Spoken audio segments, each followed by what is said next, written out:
To ascend or not to ascend, that is the question. Hello everybody, welcome to a video. As a lot of you know, a lot of people are ascending their, well, gonads off at the moment. That's not a very good way to describe it. But people are indeed doing that. They are, going out to ascend. In this particular video, we're going to be looking at Magik being ascended, non-ascended versus ascend in kind of damage kind of comparisons, and just like seeing, okay, I mean, look, we know that if you add ascension to a champion, it's going to do more damage. It's a no-brainer, right?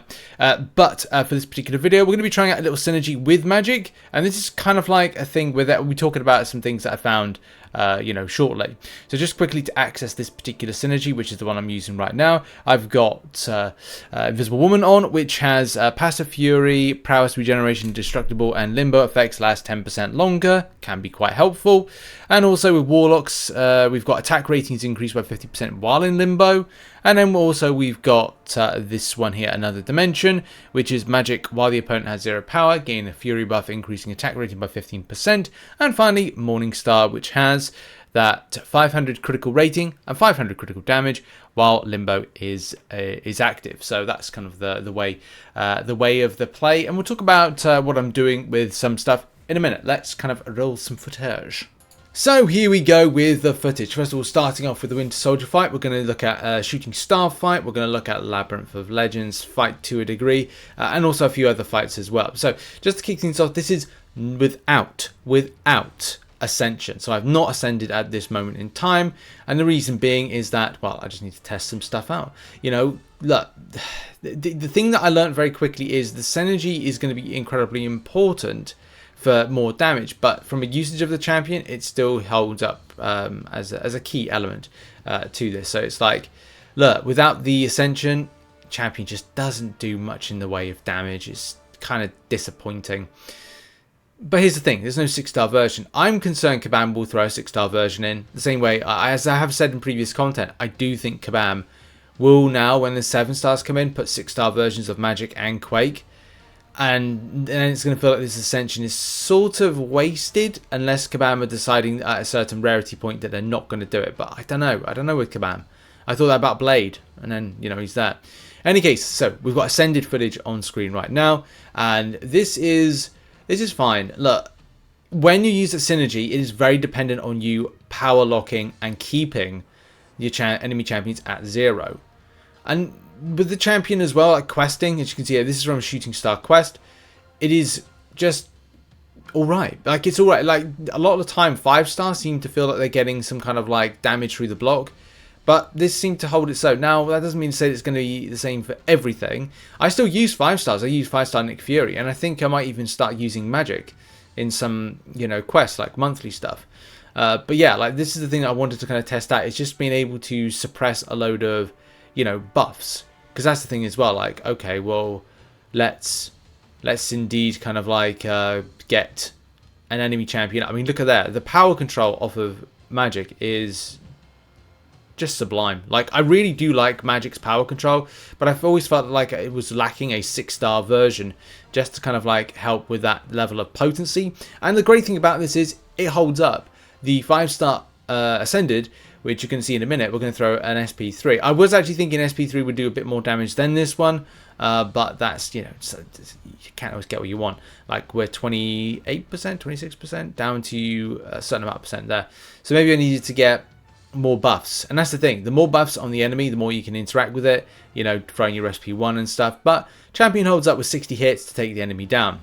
Then we go over the Winter Soldier fight, and then we can just, like, start seeing some damage potential. And as I said, the thing that I learned very quickly about this is that I needed to really get the champion to 0 power to benefit from that synergy mentioned at the start. So the rotation for power stealing and just kind of rotation in general needs to be better. Now, I really kind of learnt this not the hard way, because I've not played Magik in ages, like, and kind of figuring out the way. I mean, look, there's not really much to kind of like mention with Magik, but you've got to remember, when you're playing each individual champion, there's these little kind of like subtle nuances with champions. Like if you go, oh well, I've got to do a light attack here, or you know, like Gallon, you've got to remember your mediums, your SP1 and heavy rotations. You know, when you're using Quicksilver, there's a slight thing there. I'm not saying there's something specific about Magik, but what I'm saying with this is like I have to really remember how I'm pushing over the bar of power to trigger Limbo in order to maximize damage potential, but also making sure that I'm power stealing to benefit to get to the second rotation of special attack to then get the enemy champion down to zero power, so that I can then be able to get my Fury buff, because that extra the extra complexity of that synergy, which you can see on screen with that Fury buff, adds into a different type of rotation. And in case the point to get to with this was a 152 hit fight. I think it's going to get to 152.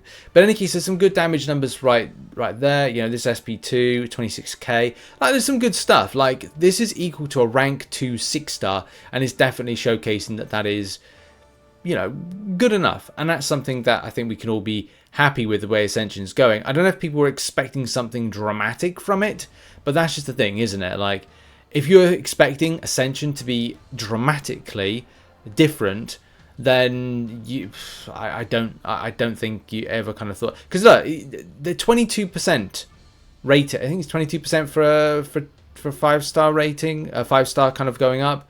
Like, that's a good amount, but it's not a huge amount if you kind of really think about it. It's not like if it was 200%, you'd be like, wow, that's incredible. But it's not. It's like it's 22%. So it's like saying it's slightly better. You know, it's the same. It's like a 6-star, rank 1. But it's not a rank 1, it's a rank 2. So it's kind of like, it's okay. I think this is really going to be more of a benefit. The 5-star ones are really going to be a benefit for those that are Cavalier. I don't know if I see any kind of like benefit for this particular element for people that are in Paragon and Thronebreaker kind of levels. And that's just because a lot of those particular players will use rank 3 6-stars. So no disrespect, it's just a case of like, it is what it is. But I would say when this comes to niche champions like Quake, and also comes to Magik, you might be still interested to go, well, okay, I'll take this up. The same way that, you know, a Hercules at a Cavalier level ascended, you know, a 5-star Hercules, rank 5, you know, 5-star taken further, is going to be of more benefit for players, which is something that we've talked about in some previous content.